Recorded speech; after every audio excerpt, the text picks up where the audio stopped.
Hey there, this is Volts for October 11th, 2021. The good news about clean energy with Kingsmill Bond. I am your host, David Roberts. It seems like good news is difficult to come by in the U.S. these days, what with democracy on the verge of crumbling and the last big chance to address climate change held in the fickle and ill-informed hands of the Senate's most conservative Democrat who lives on a yacht and literally makes money off of coal plants. As it happens, I have a stash of good news I've been holding in reserve, a guest I've been meaning to talk to forever, but have been treating like a break glass in case of emergency kind of thing. I felt grim enough this week that I finally called him up. His name is Bond. Kingsmill Bond. Sorry, I had to do it. He's an energy strategist at the think tank Carbon Tracker, where he arrived after decades of doing market analysis and strategy for big financial institutions like Deutsche Bank and Citibank. Bond's experience and research have led him to the conclusion that the shift to clean energy has become unstoppable and that it will be the dominant force shaping financial markets and geopolitics in the 21st century. He argues that we are on the front end of a massive, precipitous wave of change to rival the Industrial Revolution, one that will unfold even if policy support is weak and erratic, purely on the strength of economics and innovation. We need to update our mental model of climate mitigation, he says. It's not about pain, about how to distribute extra costs and who will be the most altruistic. It's about gain, about which countries will benefit most and fastest from tapping of almost limitless new markets and opportunities for growth. There are no fundamental limits to the spread of zero-carbon energy. There's more than enough renewable energy accessible with today's technology to supply the world's energy needs. Not only do we know how to get there, it is where we are headed based on current market and technology trends.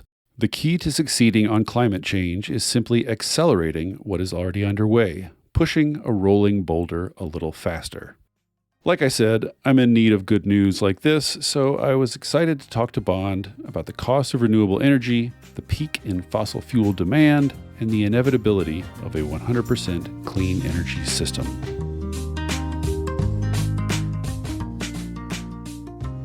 All right, without further ado, Kingsmill Bond, welcome to Volts. Thank you for having me on the show, David. Kingsmill, I've been wanting to talk to you forever, but I thought I would wait and kind of hold you in reserve until I was feeling really down. and this week, I don't know if you're following the situation in America.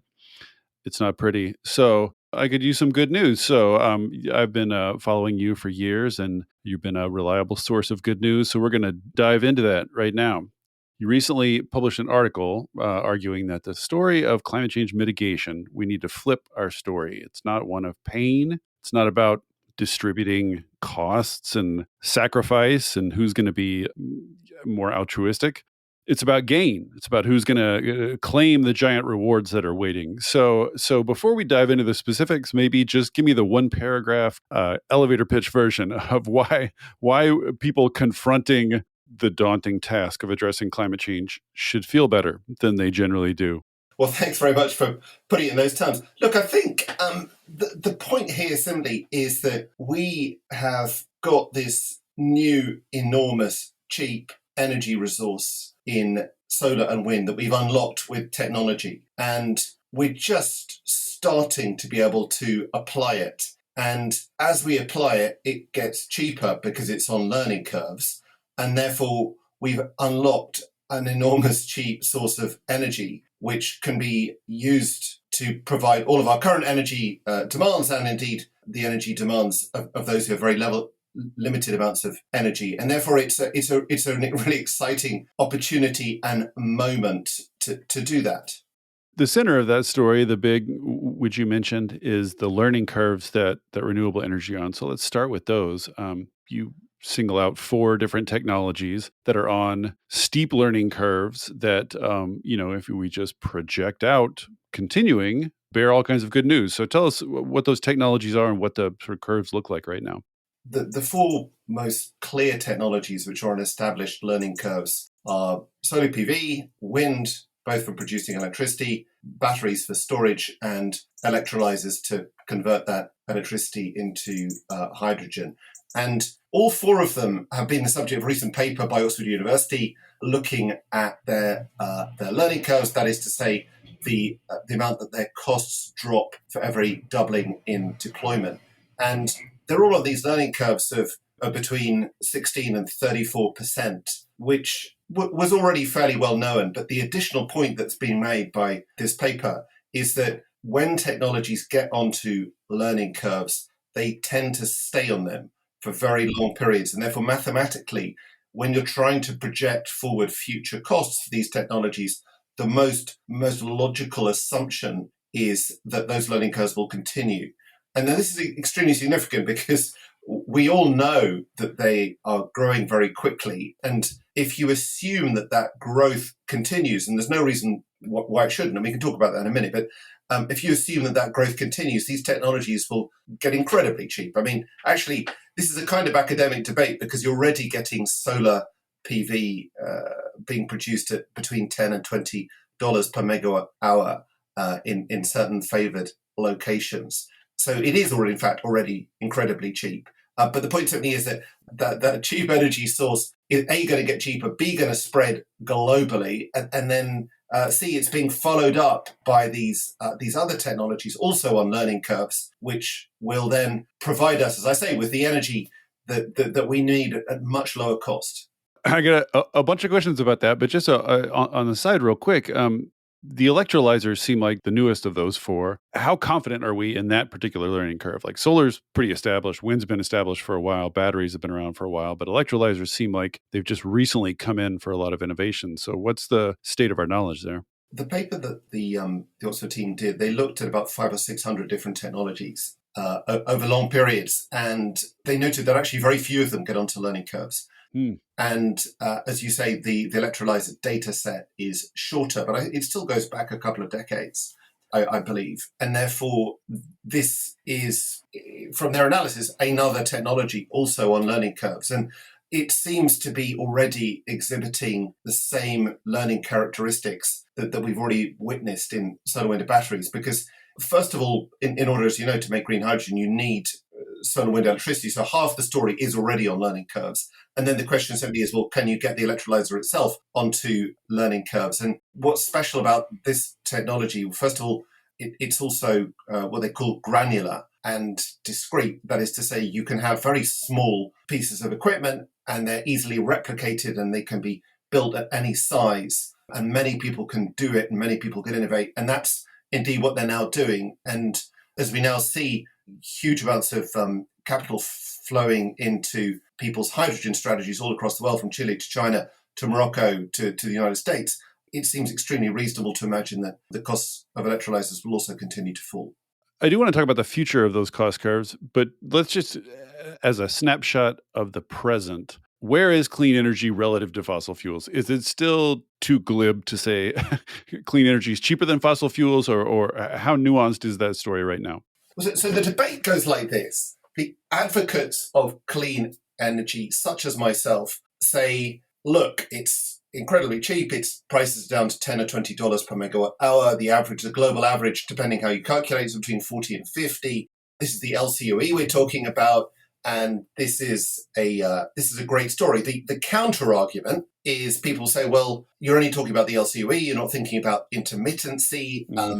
Furthermore, they say, well, okay, it's cheap in certain locations, but there are other locations, most notably sub-Saharan Africa, parts of sub-Saharan Africa, where it remains extremely expensive because the cost of capital is high. And therefore, it's not a fair comparison and it's not a substitute for fossil fuels. And the way to reconcile those two perspectives, really, I would suggest, is this point about learning curves. Because as the costs get lower and lower, this debate kind of fades away, because it is fair to say that LCOE is not necessarily the best way to calculate costs, and there's other issues to account for in intermittency. But when costs get incredibly low and you can overbuild, then that debate really becomes much less significant.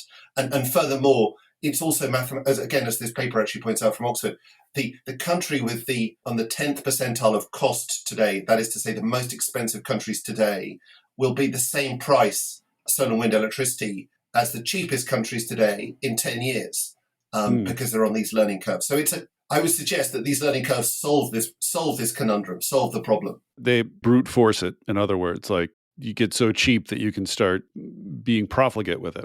You can be profligate with it. But actually, I mean, in fairness, there's also other solutions, as many people have also pointed out. There are certain countries and regions which today have penetration of variable renewables of over 50%, most notably Denmark, South Australia, Northern Germany, and are aspiring, as in the case of California, to 100% based renewable energy systems. So what's been notable throughout this debate for the last 20 years is that the ceiling of the possible is constantly rising. So if you go back, as we have done, to how the debate was being held about 20 years ago, you'll see these very fancy letters from the Irish and German grid operators saying that variable renewables could never be more than 2% of the system, for a whole series of technical reasons which are beyond me. But actually what's happened continuously is that people have come up with new solutions, be they demand-side management or supply-side management or bigger grids or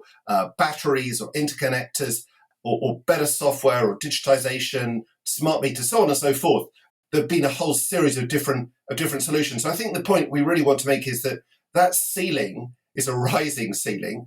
If I can cut in there, I mean, I was going to get to intermittency later, but let's just tackle it, because this is, I think the intermittency thing is the number one mental block people have about this stuff in my experience. So you're right. I mean, one obvious point is that the amount we're allegedly going to be able to integrate onto the grid keeps rising and rising and rising. People set these very confident limits and the limits get busted through. But looking out, the sort of conventional wisdom is that the closer you get to your variable energy providing the majority of your energy, the higher the cost of that variability and the more difficult it is to address. How confident are you that that gap from 80% to 100% is bridgeable at reasonable cost? I guess there's two answers to this. The first is that this is an absolutely academic debate, because today solar and wind are 10% of the global electricity supply. And therefore to worry in 2021 about how we go from 80 to 100 is completely academic. I mean, the right analogy I often use, I say, look, it's like sending my daughter to kindergarten aged 5 and worrying about how she's going to pass her university maths finals. It's like, yeah, sure, she's going to have to get there eventually, but there's an awfully long way between now and then. And history suggests, i.e. these learning curves, that we will keep on coming up with ways of solving this. So I think the first point is it's not actually a fair question. And then the second point is that actually then if you, as I say, if you assume these learning curves continues, we do get incredibly cheap sources of renewable electricity, then it's absolutely inevitable that we will find ways of using that. And perhaps if I can step back for a second, it's often worthwhile going back a century and asking yourself, well, had you been trying to think about the future in, let's say, 1921, when we were on the cusp of a tripling in the global population over the next century, actually a quadrupling of the global population and a tenfold increase in energy demand and so on and so forth, could you ever have predicted all of the new technology innovation that was going to come? Of course you couldn't. And this is the point. People sit in darkened rooms in Paris in 2021 and seriously think they can forecast the innovation, genius, and but in fairness, we're a lot farther away from 1920 than 2050 is from us. We definitely need to compress the amount of time in which we have to do this. So in some sense, you might say that the solutions ought to at least be visible by now. Actually, that's the point. The solutions are visible. So you do have detailed plans being made in Australia, in California, in Northern Europe for electricity systems based on 100% renewable electricity. And of course, you also famously have work done by people like the great Mark Jacobson He's basically tried to figure out the solution for every single country in the world. So it's not like there are no solutions ahead of us. There are plenty of solutions at different levels of granularity. So let's talk about the cost curves then, because this story sort of depends on the cost curves continuing, as you said. So on the one hand, you can look at history and say, well, cost curves tend to continue once they start. But then there's all sorts of stories you could think of about, materials shortages, lithium becoming problematic, mining becoming more problematic, supply chain problems, maybe even caused by climate change, space constraints, NIMBYs who want to stop construction of things. I mean, there are you can you can come up with all kinds of stories about things that might impede or slow these cost curves. So how confident are you that none of those will gain enough purchase to sort of slow the thing on a macro level? I always smile when people talk to me about limits to growth because, the point simply is that renewable energies are essentially by definition limitless and absolutely enormous. And yet the real limits to growth, of course, are to the fossil fuel system, which is constrained in terms of the amount that we have and incredibly constrained in terms of our capacity to burn it. So it's worth standing back for a moment and recognizing that the real limits to growth are with the current system, not with the new system. Right. So if the second question is, well, are there limits that we are insurmountable, that the talent and capital of the world cannot handle? I think the answer to that one is absolutely, obviously no, because we have continuously solved each of these problems as we have encountered them. And then when people come up with, if I can answer this very specific question about mineral shortage, it's an absolutely bogus problem, actually. So people will say, you need, for example, 200 kilograms extra of minerals in order to have an electric vehicle, which more than an ICE car. And that sounds quite scary until you think, well, actually, an average ICE car uses 15,000 kilograms of oil over its lifetime. And those 200 kilograms extra that you require of minerals, by definition, can be recycled, whilst fossil fuels, obviously, you burn them once and you never use them again. So, but let me give you a couple more stats. I mean, there is enough lithium, for example, in known reserves today to be able to satisfy over a century of current demand. There's enough cobalt in the world for 1,000 million cars. And if the answer is, well, that's really scary because we might need 2,000 million cars, this again is an absolutely fake debate because, first of all, we can and are engineering our technologies to reduce cobalt, as Elon Musk is doing anyway. But even if we weren't, we build new mines as demand. I mean, it's mining 101, right? Demand increases, prices go up a bit, people build new mines and reserves increase. I mean, these are absolutely fake problems, actually. Are there no, social or moral aspects to this, though, the driving an expansion in mining? Well, undoubtedly. And this, I guess, is why people are saying, I think quite rightly, we shouldn't make the same mistakes this time as we made last time. So that is to say, we should be, in our expansion of these mines to build out the new renewables world, we shouldn't be trashing nature with impunity the way we have done in the past. And we should be recycling this stuff in order to minimize our impact on the planet and so on. But I think, again, let me just come back to the main point, which is that it's a question of degree, right? If you require 100, or in the case actually of a coal-fired generation versus a solar panel, 1,000 times less stuff in order to generate your electricity, by definition, you're going to be having a dramatically lower impact on the planet in order to do that. In your discussion of S-curves, you mentioned something about a 5% salience threshold or something like that. Something about when a product reaches kind of 5% market penetration, certain dynamics take hold. What was that about?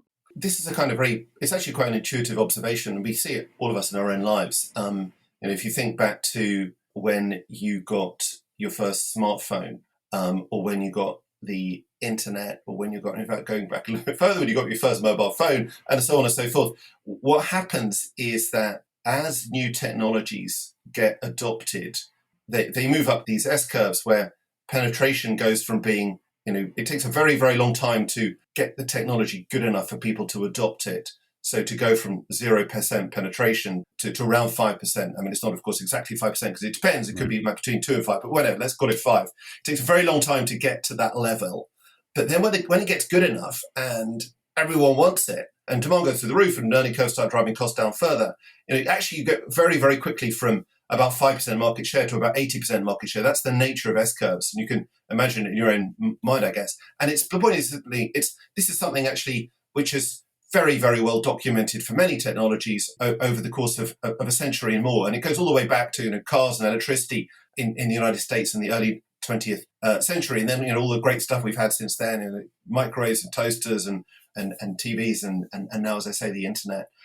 So it's quite a well appreciated observation that stuff moves very, very quickly from low penetration to high penetration when it's cheap enough and when it's good enough. And therein lies the debate.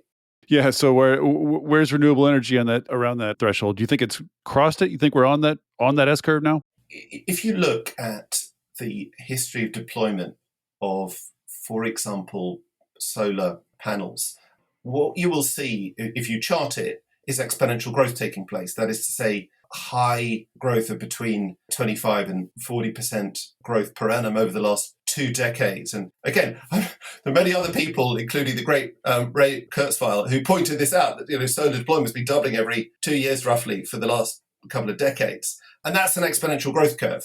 And so just empirically, that's exactly what is happening. And what's also incredibly notable is that experts who try to forecast future solar deployment, well, they either get it completely wrong, the way the IEA famously has done for the last 20 years. They imagine it's linear growth. So if demand growth today is, if you go back 10 years, demand growth was, let's say, 10 gigawatts a year.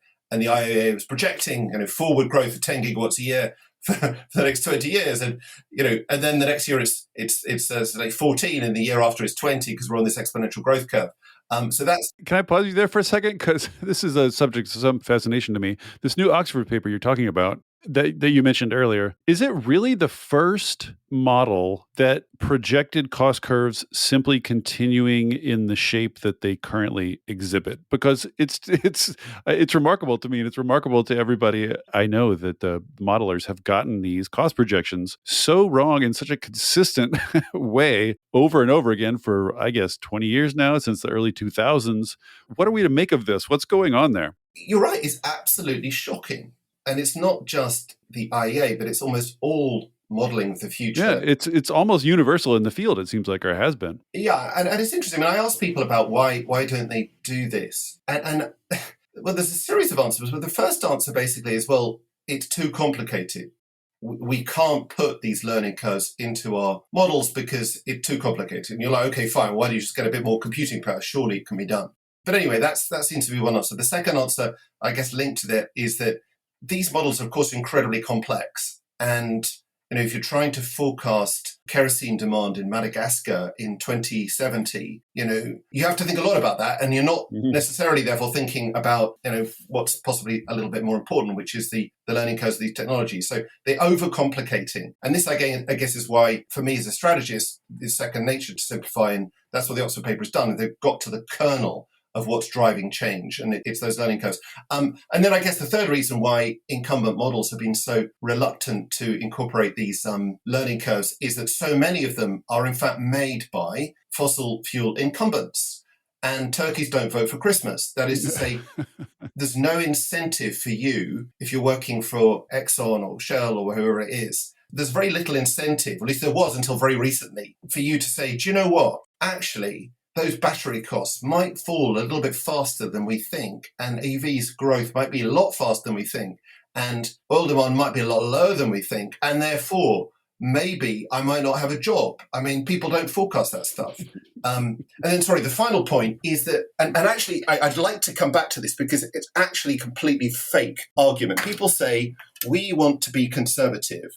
Right. Solar costs have dropped to whatever it is, 20% a year for the last 20 years. But in the future, we don't want to be too aggressive. We don't know the detail. We can't forecast the detailed solution. So we're going to be conservative and we're going to say they're going to fall at 2% a year. And this is just intellectually incoherent, because why would it suddenly stop falling? Just because you can't see in detail, why would you suddenly forecast a drop in cost? And the other reason why it's intellectually incoherent is because as a result of the failure to recognize reality in these fast-growing technologies, people have to make their models balance. And they go, well, in order to make my model balance, 2050 net zero, I'm going to pop in CCS and BECCS, and Martians coming from space to take away our carbon, and other completely idiotic ideas, which have absolutely no basis in empirical fact. And that's the point. You've got to try and rely as closely as you can on the facts.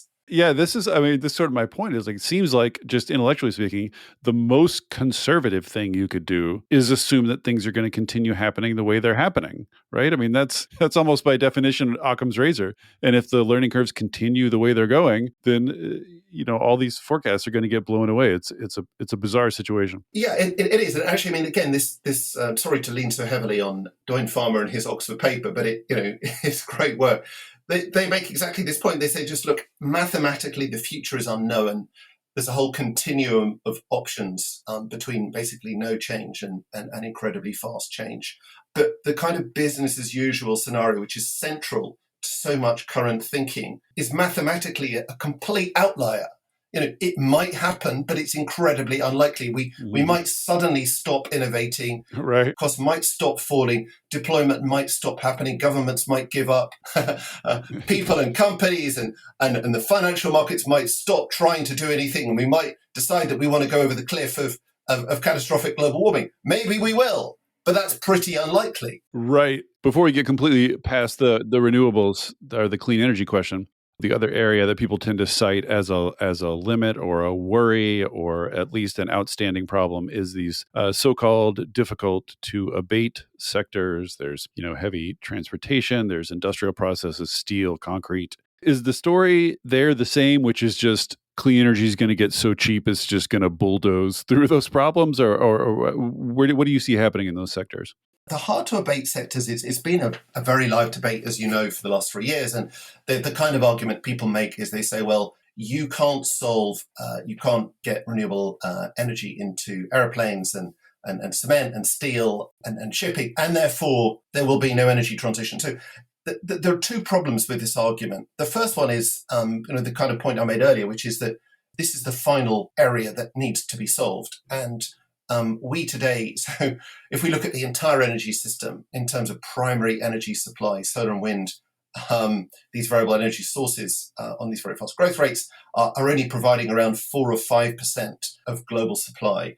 And these hard to solve sectors are about a quarter of global primary energy demand. So the first point to be made is, and as I said earlier, this is a very long-term problem which we will need to solve, but it's quite a long way in the future before we actually have to solve it. Then the second point, and this is an argument that we and many other people have been making for 4 or 5 years, but actually a much more practical observation is that solutions are indeed already starting to materialize for these hard to solve sectors. And you have organizations like the brilliant Energy Transitions Commission, which identify for every single one of these hard to solve sectors prospective solutions. So, for example, in the steel sector, 3 years ago seemed to be completely impossible, hard to abate sector. Now you already have people like Andrew Forrest in Australia talking about taking his iron ore, putting up solar panels or wind turbines in the Australian desert, using that to create hydrogen and using the hydrogen to make steel out of the iron ore and then shipping that steel all around the world. And there are now lots of other companies talking about hydrogen-based steel. In the same way, in the shipping industry, we have Maersk now talking about using ammonia as a shipping fuel, which is basically a hydrogen-based solution. And I think this is the wider point. This is why we're so excited about electrolyzers being on cost curves. Ultimately, the way that we, humanity, are going to solve this problem is we're going to decarbonize electricity. We have solutions for that. We're going to electrify whatever we can, and new solutions materialize every day. And then the stuff that we can't, we'll use some variant of hydrogen. Right. And that I think very clearly is becoming the answer. So when hydrogen also gets onto cost curves and people are starting to think about how to put hydrogen into steel and shipping and indeed airlines and so on and so forth, you can see the contours of the new world that will emerge. Mm-hmm. Mm-hmm.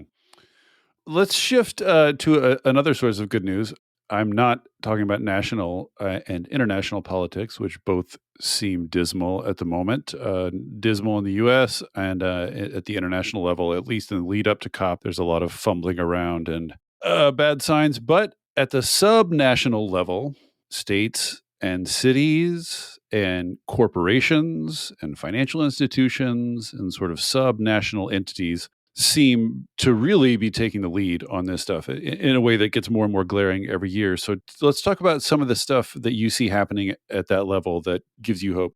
Yeah, I think it is indeed great when you see cities coming up with solutions and regions and businesses. But actually, forgive me, David, I'm not going to give you chapter or verse and what's happening in Barcelona or whatever, because I think the wider point that as a strategist I can comment on is that we have to realize that politics follows technology. That is to say, as new technology solutions materialize, politicians use them. And the best example of this famously is Boris Johnson in the UK, who 20 years ago was laughing at all this green technology and was extremely skeptical about it.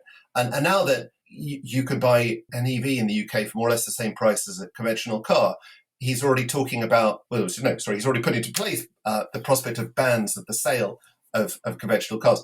And he keeps on bringing forward the date by which in the electricity sector we're going to have a renewables-based system. So yeah, politicians will use the technologies that materialize, and it's great that it's happening on a local level first, but it also does need to happen on a national level. And I think, sorry if I possibly jump ahead, this is the absolutely key point. When I attend conferences and talk to people, developers in the field, the problem they don't talk about a lack of capital. They don't talk about technological problems. What they do talk about all the time is the fact that the policies are tooled up for the fossil fuel system, right, not for the renewable system. So this is the key point that needs to get through to policymakers. Can they please stop fiddling around talking about these wonderful strategic visions and actually do their job, which is detailed amendment of policies and detailed changes to support regimes for fossil fuels and renewables. I mean, it's really hard, difficult stuff, and it's not happening. This may be a difficult question to answer in the abstract, but one of the other perpetual debates in this area is sort of how big the policy lever is, how necessary it is, how much of this has a momentum of its own just from economic development, from technology innovation. And I think you have claimed that this transition is inevitable no matter what governments do at this point. So how big of a space is there for policy? How much can policy do to slow or speed it down? And how much is it have a life of its own at this point? We put out recently a report which tries to encapsulate this in a very simple framing. So the first observation is that everywhere is different and every sector and technology is a little bit different, right? To state the obvious. And then secondly, you need different policies at different stages in the life cycle of change. So that is to say, at the start, you do need technological innovation, and government's very good at that. Then after that, you need, as costs start to fall, you do need government support to these growing industries, as the Germans very kindly did with the solar industry 15 years ago. But then, as the costs start to fall towards price parity with the fossil fuel system, the role of government actually changes very significantly. So rather than, as it were, trying to push water uphill, they need to remove the blockages to allow it to fall downhill. And that's, I think, where we've now got to, certainly in the electricity sector and to a degree in the transportation sector.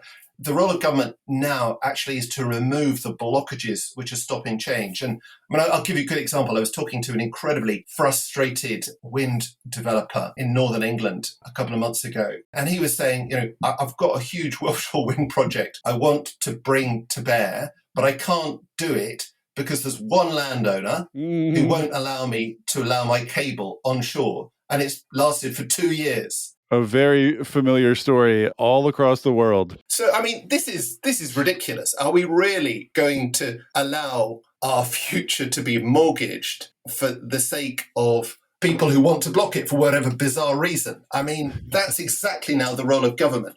And before you accuse me of trying to trample over people's rights and so on and so forth, it actually goes deep into the heart of many systems. So, for example, there was an extraordinary report written by the Institute of Fiscal Studies in the UK last week or 2 weeks ago about how the government taxes electricity at I think, effective cost of about £100 a tonne of CO2, but subsidises gas use to the tune of £20 per tonne. I mean, this is just idiotic. Why is it that we give $500 billion a year of subsidies to the fossil fuel industry? I mean, there's an awful lot of very detailed work that governments now need to do to remove these barriers to change. And I would suggest that's actually the cutting edge. That's what now needs to happen.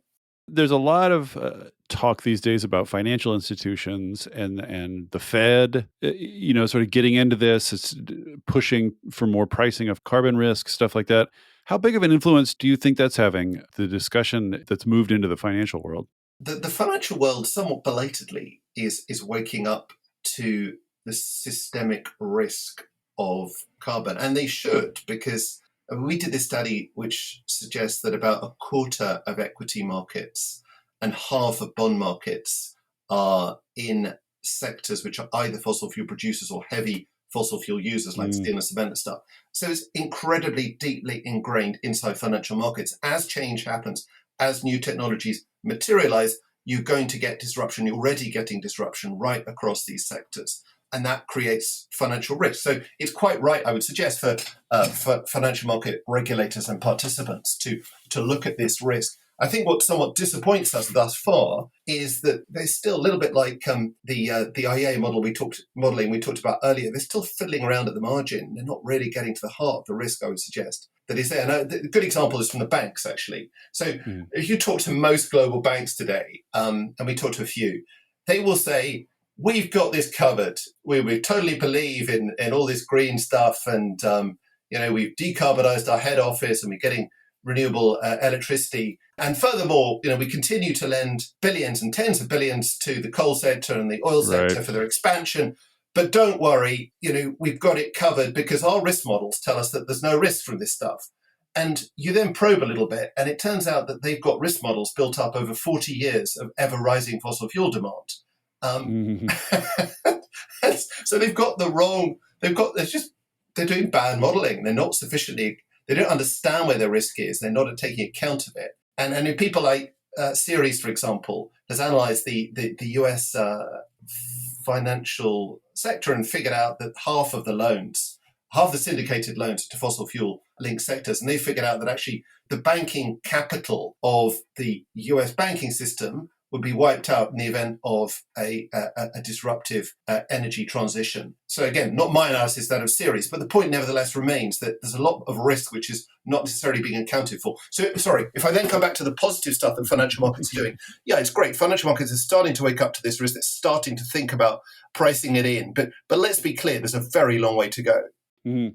It almost seems, when I think about the disruptive character of a energy transition, it almost seems more to me like the world knows how to accommodate the rapid growth of a new industry. It almost seems like the decline of fossil fuels is going to be more disruptive in a lot of ways. And you talk about fossil fuel demand peaking in various places already and approaching peaks other places. So tell us a little bit about that. Like, where have you seen it? Where do you expect to see it? And also, what can we expect those peaks to look like over like the midterm?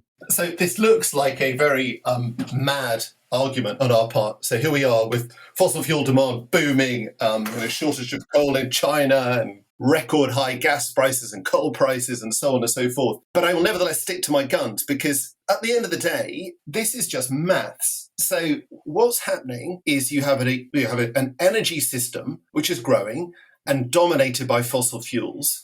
And then you have this new kid on the block of these fast-growing renewable energy technologies, and they're moving up the S-curves. And just mathematically, at some stage, and I'll come back to where that is, at some stage, it will be conceded that the demand for the incumbent technology with 80% market share in a low-growth system inevitably must peak as you get this fast-growing new challenger coming into the market. It must peak and then decline. So the point to me is that mathematically it will and must happen.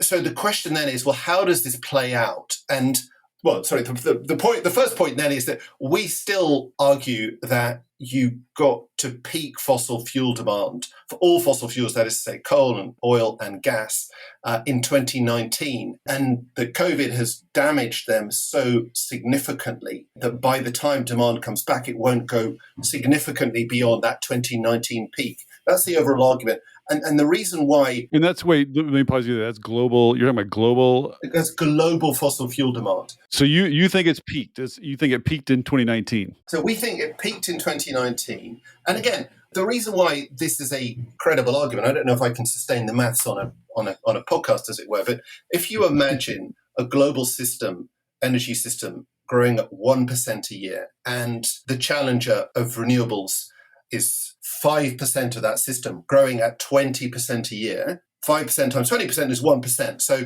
the moment that solar and wind get to a 5% market share in a 1% growth system, they will take all of the growth. And that's the moment for the peaking of the fossil fuel system. And the point to me is that COVID basically brought that moment forward. We had forecast that moment for the mid-2020s.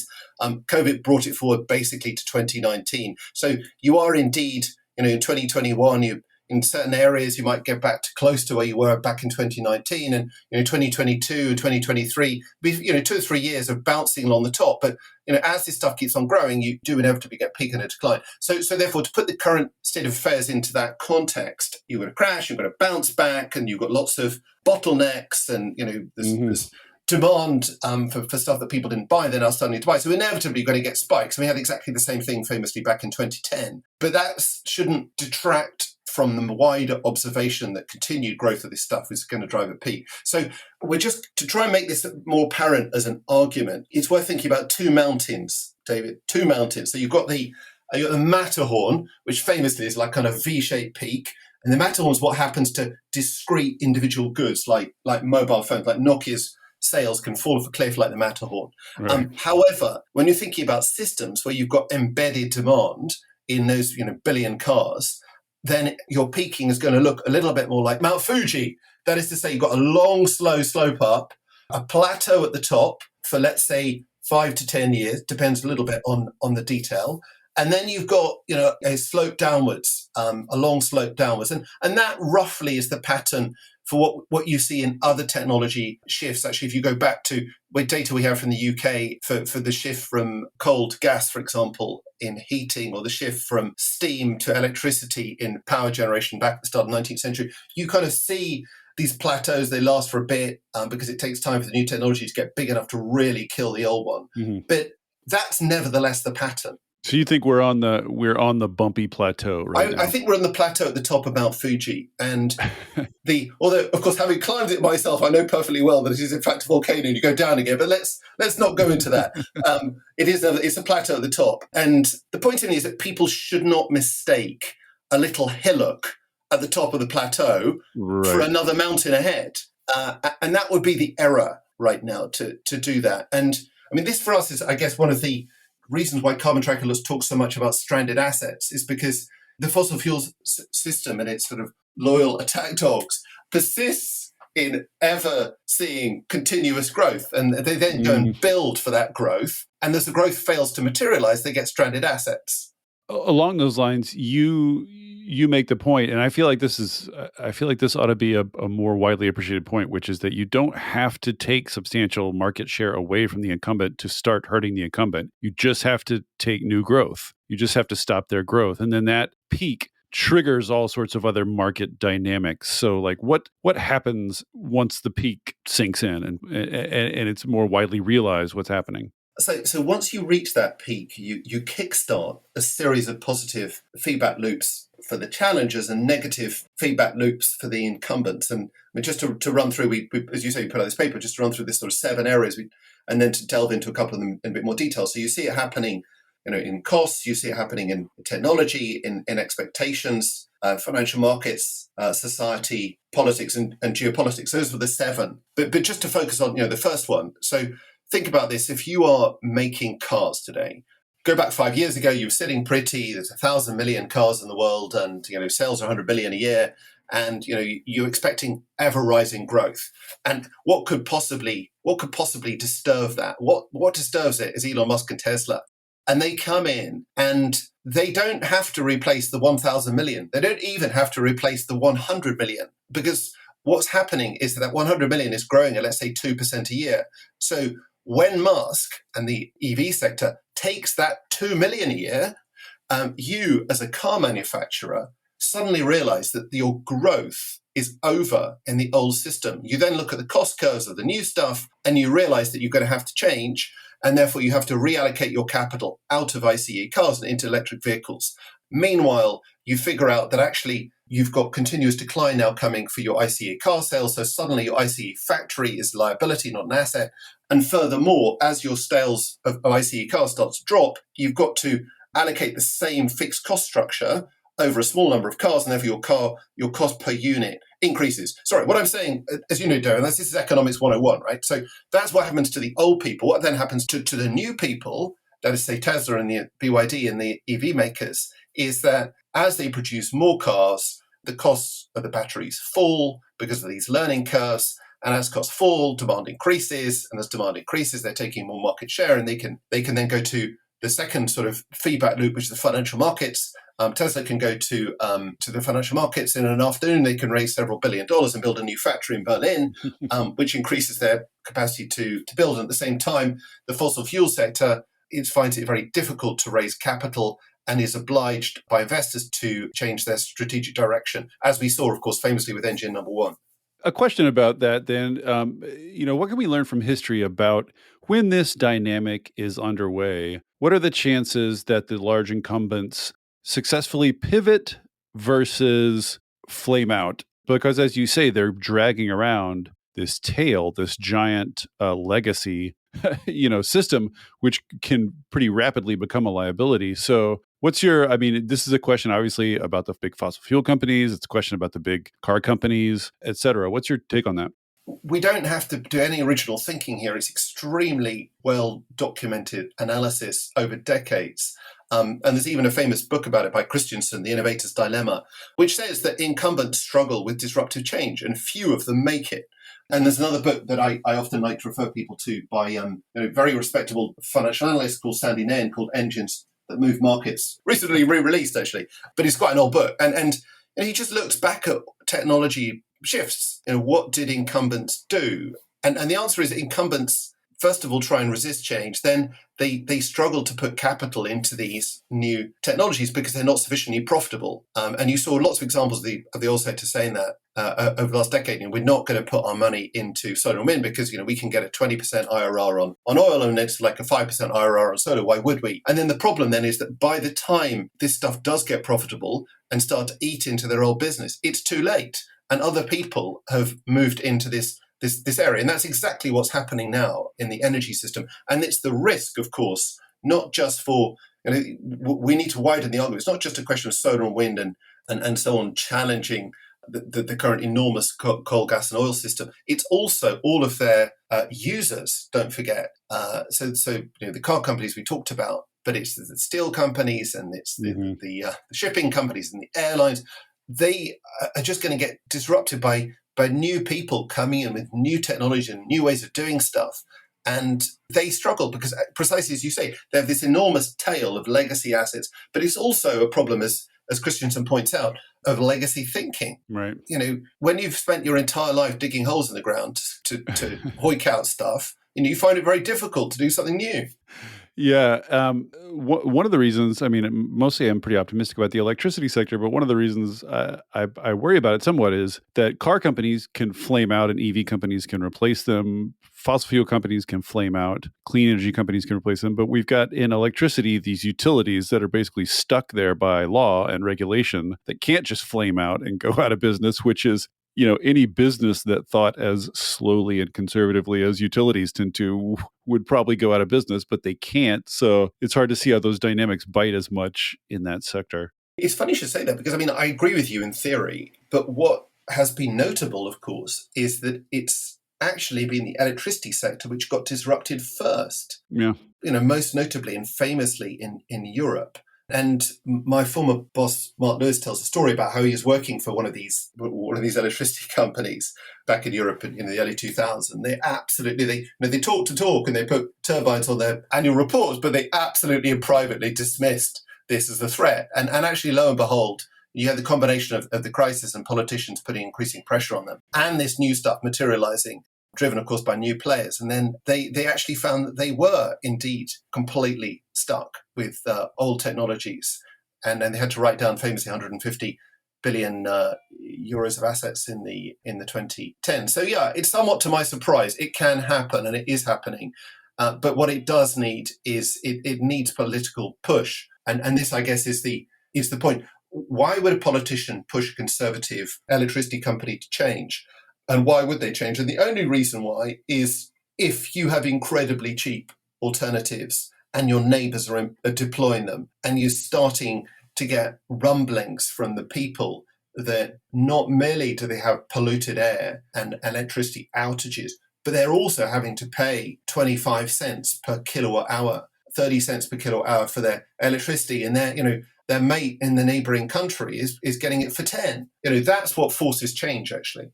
So just as a last topic to grapple with a little bit here, let's talk about geopolitics, because, I've had my head down in U.S. politics for a while, and it's been a while since I've thought about the broader context. But you sort of draw this line between, I think the line in international negotiations kind of used to be between developing and developed countries, as they used to be called. But you sort of draw this line between fossil fuel producers and consumers, and you say geopolitics those are the kind of the two relevant groups. So what's happening that's creating that divide? So when it comes to fossil fuels, you've basically got, well, as you say, two groups of countries, right? So 80% of the world lives in countries that import their fossil fuels, and 20% of the world lives in countries that export fossil fuels. And of course, it's actually even more concentrated than that, because even within those countries, like basically 10% of the world lives in countries that are very highly fossil fuel dependent. So, the Middle East and Russia and Australia, for example, which have got very large fossil fuel exports. It's a really small group of people, like 10% of the world, living in these fossil fuel dependent countries. And then there's the rest of us, who have to import this stuff. So when it comes to, and then furthermore, of course, the geopolitical environment at the moment confers a lot of power upon the owners of the fossil fuel. So there's very significant geopolitical power conferred upon Russia and the Middle East as a result of their fossil fuel reserves. And they're then generating these very large rents of 2%, roughly 2% of global GDP every year. And they're failing to pay for the externality cost of call it $3 trillion a year that's being picked up by the poorest in society, and so on and so forth. So the current system we have very unfair and massively favors the fossil fuel producers. And lo and behold, the fossil fuel users, which is, as I say, there's 80% of the world, and it's all of the areas of growth. So it's China and India and most of Southeast Asia and large chunks of Africa, major importers of fossil fuels, and they're almost all of the expected growth in demand over the next 40 years. They now suddenly have got their own domestic, eternal, clean resource, and it's cheap. So of course they're going to use it.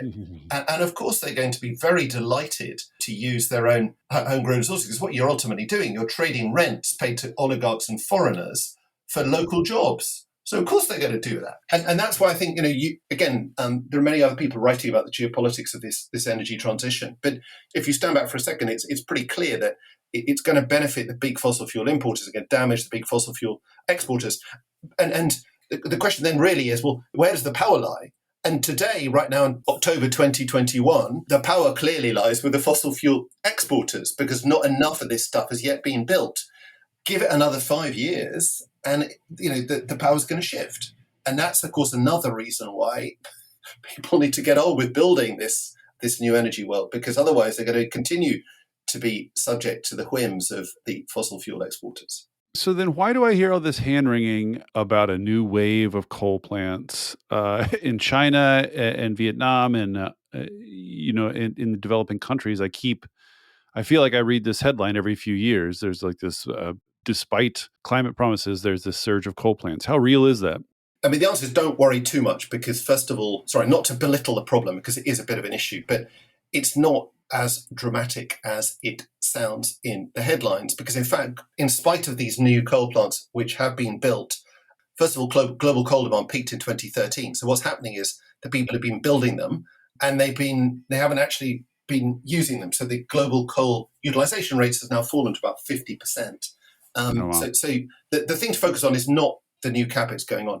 The second point then is that actually this kind of tail, thanks to the incredibly hard work of thousands, millions of people, I guess, this tail of new coal plants is constantly being reduced. So it used to be hundreds of gigawatts, and now it's being reduced to dozens. So actually, it is very significantly. It has fallen a long way, and it continues to fall. And then when it comes specifically to Vietnam and China, I mean, I think in Vietnam, things are changing literally as we speak because of the incredible success of their deployment of solar and wind. And they're already now cancelling their coal plants and stopping their plans for expansion of coal. And then when it comes specifically to China, I mean, we might see something. There is the rumor, as you know, is at COP, we might see a bringing forward of that 2030 peaking fossil fuel demand date. But, the point nevertheless remains that China is very close to peak demand for fossil fuels. I hesitate to say it, right now, but it's incredibly close. I mean, to give you a stat, Chinese demand for electricity today per capita is the same as Europe. So that the incredible ramp of moving from very low demand to developed level demand, that's happened. That's not going to happen again. Right. And China's the world's largest producer of solar and wind and all these other new energy technologies, and they're still growing at 20% a year.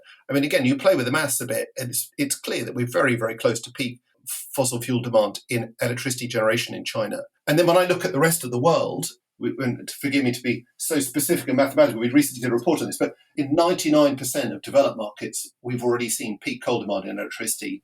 And actually, interestingly enough, in 63% of emerging markets ex-China, we've seen peak demand for fossil fuels for electricity. And it's not surprising because there's a new opportunity in town. So we have a lot of legacy problems and we have some inertia and we have kind of systems which are tooled up for the past, not the future, and so on and so forth. I understand all of that. But as I guess as a financial analyst, you need to look forward and look at what's most likely. What's most likely now increasingly is that people will be deploying these new technologies.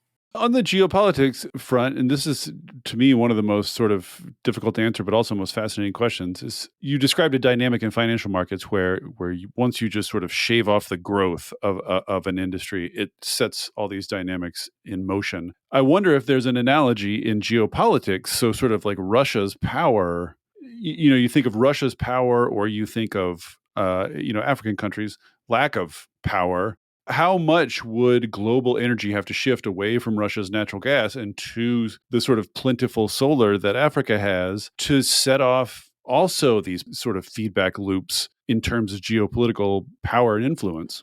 Therein, I guess, lies a question beyond my level of expertise. But certainly it's worth noting that the year of the peak of the British Empire was, I think, just after the Treaty of Versailles in 1919, just before it collapsed. I mean, things always look great at the top, and you don't need actually that much. What you need is people to realize that the future is different and that they can get their own energy. I mean, I should have mentioned, incidentally, that one of the reasons we're so enthusiastic about this story is that if you look at the technical potential of solar and wind, which has been unlocked in the last 5 years, it's 100 times our global energy demand today. I mean, Africa, as you just mentioned, is an incredible renewable superpower. They've got 1,000 times as much supply from solar and wind as their current energy demand. So, when countries are now looking for new development tools, rather than reaching to the old playbook of, we must have coal and gas and oil in order to get development, it's considerably simpler now. You've got this wonderful distribution system called the sun, which will get you this energy anywhere in the country, and you can harness it pretty cheaply, and that then I think becomes the development tool. So for me, this is another aspect of the incredibly, if I may use the word, powerful justice which is driving this energy transition, is that people who haven't had a lot of energy in the past now can have it and can harness it. And sorry, I'm going to come back to geopolitics. That eventually will change the geopolitical calculus. But I think, as I said earlier, we're at the top of Mount Fuji at the moment. We're bouncing around. The old is still powerful. in Gramsci's words, the new is yet to be born in sufficient size to really challenge it. But, it can't be long. By way of wrapping up, I want to bring it back to one concrete point for my U.S. listeners, something for them to really take away from this. So Biden's goal is to decarbonize electricity by 2035 and for the U.S. to be net zero carbon by 2050. Do you think those are within reach given the amount of policy that's likely to be devoted to them? Well, I think that if they're not achieved, the US will be buried by China. It's as simple as that. If the US wants to continue to be a serious player in the modern world, wants to remain a superpower, then it has to embrace superior, cheaper technologies. It's as simple as that. And it's what's really shocking and embarrassing for me as a fellow Westerner is that, over the last decade, China has leapt ahead and is dominating all of these new technologies. And how can that be when the US has got all of that incredible industrial and intellectual base? So, yeah, it's pretty simple. If the country wishes to remain serious, then it has to do it. I mean, if not, then like the UK before it will kind of descend into irrelevance, I guess. I guess more what I was getting at is how much is baked in, I guess. Are you willing to put any kind of numbers on how much you think is already inevitable or how much requires more policy from Biden? Okay.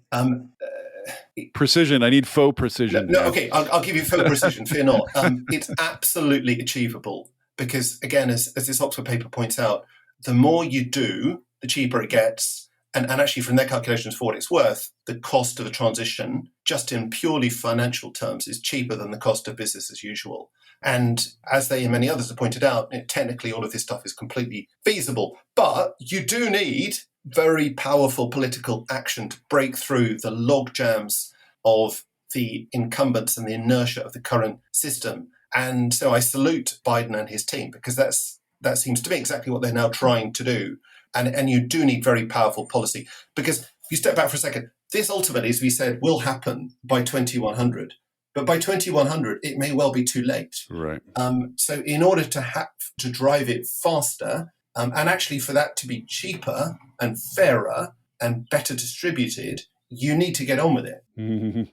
All right. That sounds like a great place to wrap up. Thanks for taking all this time and for cheering me up. Well, thanks, David. I mean, I hope I didn't overstate my brief there. I just, it seems pretty clear to me. Well, you're making bold short-term predictions. So maybe in a decade we can do another podcast and in a decade check your numbers. It's funny because we put out this note in 2018 in a little conference room in San Francisco, talking about peaking fossil fuel demand coming in the 2020s, and it got fairly well picked up, but it was like one of those completely out there ideas. And then lo and behold, you get COVID and it's starting to look like what is happening, notwithstanding what's happening right now. So we'll see. So far, so good. All right. Thanks so much for coming on. Well, thanks so much for the call and for the opportunity. And it's kind of you. All right. Bye now. Bye.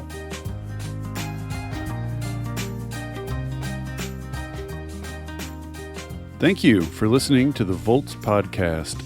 It is ad-free, powered entirely by listeners like you. If you value conversations like this, please consider becoming a paid Volts subscriber at volts.wtf. Yes, that's volts.wtf, so that I can continue doing this work. Thank you so much, and I'll see you next time.